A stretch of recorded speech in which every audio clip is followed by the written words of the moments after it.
Good morning again, everyone. We're really excited to have you back with us, Governor. This isn't the first time we've done this. For those of you that have been at ALEC meetings, we've had this fireside chat together, you and I, for this will be our third time, twice as a U.S. Senator. And so you're the living embodiment of the ALEC principle of federalism, taking it from Washington back to the states. How's the new hat fitting? And things are going well here in Indiana. I always get the question asked, well, how is the transition going from being a senator to a governor? And I grew a business in the logistics field in distribution. And I told Maureen the thing that hit me hardest in a good way was that I eliminated 420 plane trips. We're roughly in session 35 weeks a year in that job. Everything I love to do is right back here. In those 6 years, I was marooned in D.C. 7 times. Amy Coney Barrett was one, CARES Act, 2 impeachments, and 3 budget dust-ups. So the logistics of being here has made a big difference, and what a pleasure to get along with a legislature that is a supermajority compared to having to get 60 senators to agree to something, to really get something done there outside of budget and reconciliation, and that's got its own drama. So I made that a joyful experience and would do it again. Huge believer in term limits at the federal level.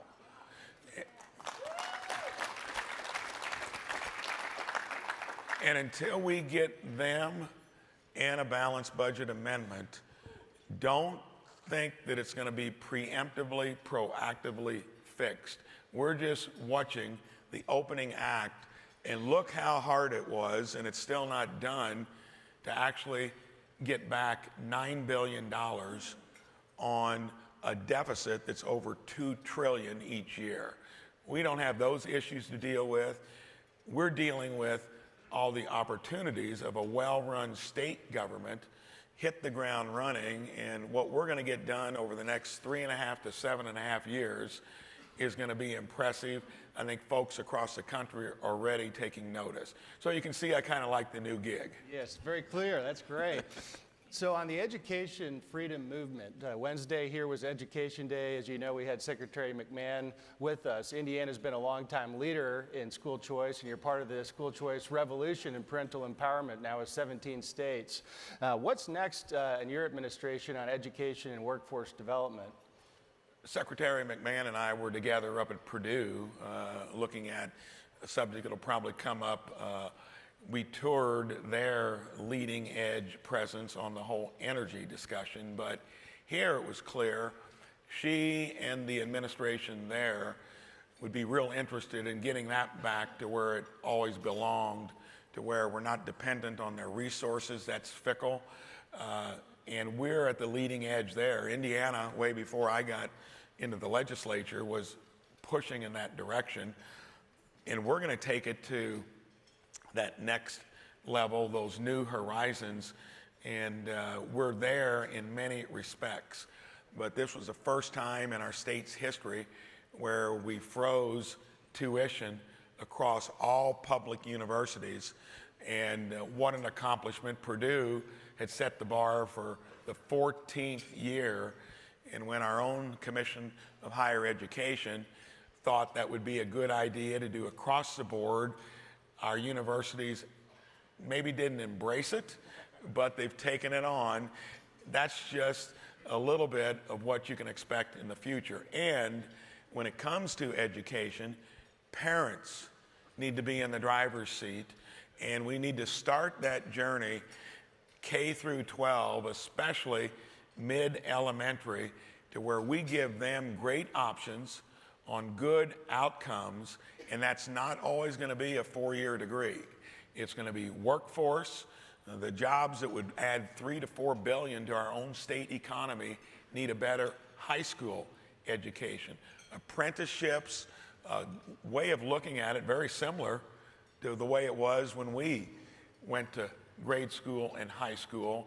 I think we, as what we've done so far, can lead in the nation on what that right mix is, to where our kids are guided in a way down the right pathway to success, and it all starts with education, and I can't wait to see what we can do even beyond what we've done so far. Next on, you mentioned energy. That's been a huge piece of discussion here this week as ALEC members are continuing to explore how to bring real, affordable, reliable energy to meet the demands that we know are going to be there on the electric grid, especially as we try to lead in AI and data centers and beat some of our adversaries around the world and stay ahead of the curve as Americans. You know, from an Indiana perspective, what's next on the energy policy front? On the energy policy front, I'll tell you a funny story related to my Senate tenure. I didn't know, none of us knew, the utilities didn't know that there was going to be a thing called AI, voracious appetite for juice, electricity. And the demand for electricity was flat as a pancake until the Green New Deal came along. And I'll never forget, one of the biggest things I had to decide, and I did it with no advice on the spur of the moment, is when a Democrat in the Senate, Chris Coons, asked me if I were willing to start a climate caucus. I said, that's going to be tricky politically. Climate would clear the room on our side of the aisle. So I thought about it. I said, well, conservatives have not been in the conversation. And I said, yes. Got a few texts from back home. Have you gone to the dark side? I said, well, I don't think so. I never get off the principles that guide me on anything. But if you want to be on the menu of discussion, and you're generally going to get some crazy idea, we navigated through all that in the discussion that puts me in a place now to understand those issues well, really came from that. That changed over time to now where I think the conservative point of view is all of the above. Make sure we keep as much production in place as we navigate to what the new base load is going to be. In a state like ours, where we're way down the trail on renewables, you know, and we pretty well, county by county, staked out who's interested in it and more of it, and when only about 2% of it actually counts towards base load. Now, we were up at Purdue, and we are in the catbird seat on that new base load, which is probably going to be around SMRs, and that discussion started early in the Senate. Believe it or not, they wanted no discussion of it because they get twisted in their own thinking. Don't like greenhouse gases, don't like nuclear. Well, what do you like that you can actually afford? In a nutshell, they'll fight about that. States that are entrepreneurial, like ours, are going to be on the leading edge of all of the above. And for us, the only thing we have in Indiana that we own is coal. It may come around down the road. I'd love to see that generation stay online so that we're not trading kilowatts. But I intend to be on the leading edge of what that new base load is. We are in the catbird seat because of Purdue is the school that has got the most kind of foundation in that direction. So we'll see. I hope Indiana leads the way because now the demand for energy, electricity, looks like a hockey stick, not a pancake. And to me, that is opportunity. Absolutely. Now, that's great to hear. So we talked a little bit about the education, freedom, revolution, and parental empowerment.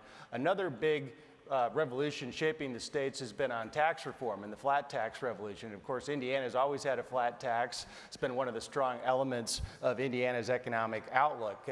As you know, Indiana now ranks number third, third best in the nation in rich states, poor states for economic outlook. It didn't always used to be that way. Another former great executive of this state, Mitch Daniels. We have any Mitch Daniels fans in the audience? I think we probably do. I remember when we started in 2008, Indiana, I think, was 24th in rich states, poor states. That was before right to work. It was before many of the recent tax reductions. So you made some great progress. As you may have heard yesterday, we had Vivek Ramaswamy on this stage. We've had a great Ohio delegation. As a Michigander, it kind of pains me to say Ohio is becoming a leader in the Midwest. But Indiana's always been a leader. And, how do you stay ahead of the curve? Fast and nimble. He's not going to outmaneuver Indiana. I'll just put it there. He's a youngster, okay? He's going to have to learn a few things, too, along the way. You know, nobody's competitive here. You can tell at Alex. So in terms of the next steps, I know Senator Holdman and others in the legislature have had the study committee over the last couple of years to analyze the tax code. You know, many states are looking to eliminate their income taxes or become more competitive in that direction. Ohio got to 2.75 in the flat tax this year. How does that shape your thinking kind of going forward for Indiana's competitiveness? So the blessing for me in this job is I ran something in the real world for 37 years. And my cup of tea was finance. I gave Wall Street up because we wanted to move back to our hometown. She wanted her own business, which she's had now into the 47th year, going to go for 50. I learned so much about revenues, how you generate them, and controlling expenses. If you're not good at that, you're going to be on the ash heap in the business world. And then the beautiful thing about government, when I tell everyone it's so much easier than running a business, you are the monopoly. You don't have any competition. Businesses are never like that. If they are, they're regulated heavily, and they need to be. And your revenues are basically guaranteed each year. So you've got to make sure that you're doing things with your structural cash flow, and then you got to be smart enough to know that if you're wanting to do something of lowering it in one place, do you have an idea of how you're going to run things better to finance lowering that rate, and how are you going to balance it among your resources? That's going to be fairly easy, I think, because we're going to have a legislature that's thinking that same way. But if you're talking about eliminating something, just like an opponent did when I was running for governor, you'd have to say, well, where are you going to come up with the $8 billion if you got rid of the income tax? So you got to have the practicality of how you would replace it. And we have the blessing in almost all categories where we're low on regulation. We've got a low tax rate in general across the forms of taxation. And then I always get back to my good friend Rick Scott. He and I came in together after 8 years as governor of Florida. That was a turnaround project, more than Mitch's when he got here. That was a purple blue state, deeply in the red financially. It took him 1 year to turn it around. Now people are moving from New York to Florida, and Florida runs its government for half the cost of what New York does. So whenever you're talking about the revenue side, it's fairly structured in terms of the amount. To me, we'll get that balance correct. And property tax was the wrestling match we had this year. And I was surprised how much local governments and school districts were thinking maybe along the line of I always have to have more to get things done. Well, businesses that really are successful do more with less. That's called productivity. Government, it's not woven into its DNA. We'll find that right balance. And when it comes to what you do with revenue sources, just be careful that you're not doing something here that creates something that where you'd have to come with a plan elsewhere, and make sure you're streamlining government along the way. Because when I asked for all agencies to kind of reduce their budgets by 5%, of course, it helped us because we had a 5% bleaker budget forecast a week before we were inking it. So we were already in motion, and enterprising states like ours got the benefit of just in a few months of seeing our pro forma surplus of $14 million, which means nothing on a $23 billion budget. That has gone to, I think, $337 million. So in just a short period of time, everything we do, plus the budget was based upon a snapshot of tariffs, which I knew would dissipate over time. We're in a place where we're flexible. I think we understand revenue and cost control, and that's the key to running a successful business or government. Well, Well, thank you for that. And it's a key message of ALEC always is balancing taxes and spending, two sides of the fiscal coin, as we always say.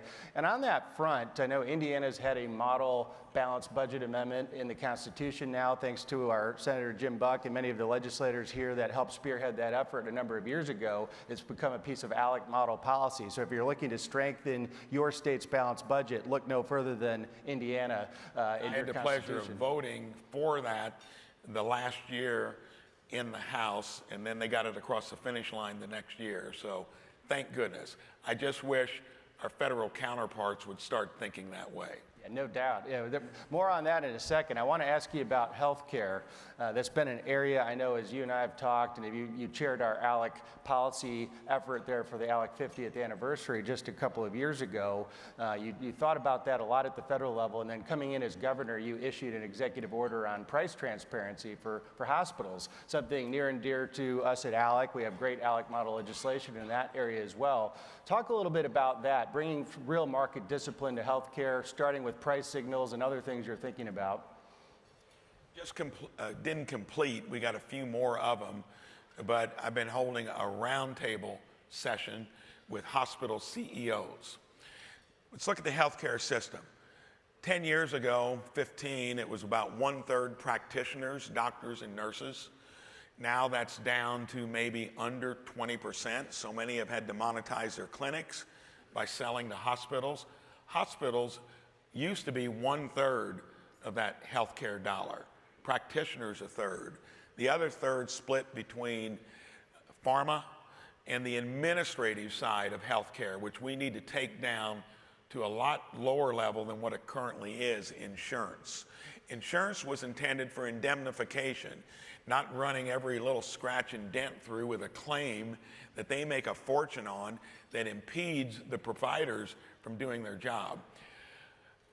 The proudest thing I've done in business or government was 17 years ago when I sat in on the renewal meeting after we had gone from 20 employees in 98 to 300 in 08. Song and dance every year, how lucky you are, it's only going up 5 to 10%. I wasn't going to let HR bring the bad news back to me again, that it went up another 5 to 10%. The only way to mitigate it was raising your deductibles or changing underwriters every 3 years. I was tired of that. So in that get-together, the first question I asked the insurance company, and this is a focus we're going to take in our own state government, I said, what was your profit margin on our plan? They never had anyone ask that. I was stroking $1 million check for a fully insured plan that just kept getting more expensive, and we had a wonderful claims profile. So I could tell what they were doing. Peer group pricing, was tired of it. I fleshed out some honesty that day.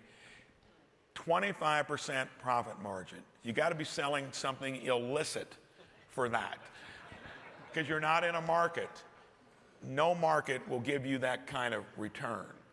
If it's transparent, no barriers to entry, and especially an engaged consumer. In a nutshell, I'd give anyone the free consulting outside of this. It'd take too long. Became the insurance company. Not to mention I shed the 7% commission of the agent, which was $70,000, and then turned it into a system of wellness and prevention and consumerism on minor health care. That's what I was preaching to our healthcare CEOs. And I said, you now are the most important thing because you're employing a lot of the docs. And unless you want Bernie Sanders to be your business partner, which is happening sadly in a whimper. In our own state, IU Health, one of the largest systems in the country, has now got the government through Medicare and Medicaid 70% as its payor. 10 years ago, it was 45%. So they are getting their way. I asked them, save yourself from that. Help me make you more entrepreneurial. Embrace transparency. Get rid of the barriers to entry. If doctors want to own hospitals or do things on their own, view that as a way to disrupt it. Amazingly, finally, they're starting to realize if they don't help, they're going to lead themselves into a one-payer system. So I am looking forward to that. I've spent so much time on it. And any of you not had a premium increase in the last 17 years on your health care plan? Didn't see any I know, hands. that's a joke line. Come put an application into the company I ran for 37 years. We've held healthcare costs now through the buyer side of insurance, not the supply side really helping much, now for 17 years. Proudest thing I've done.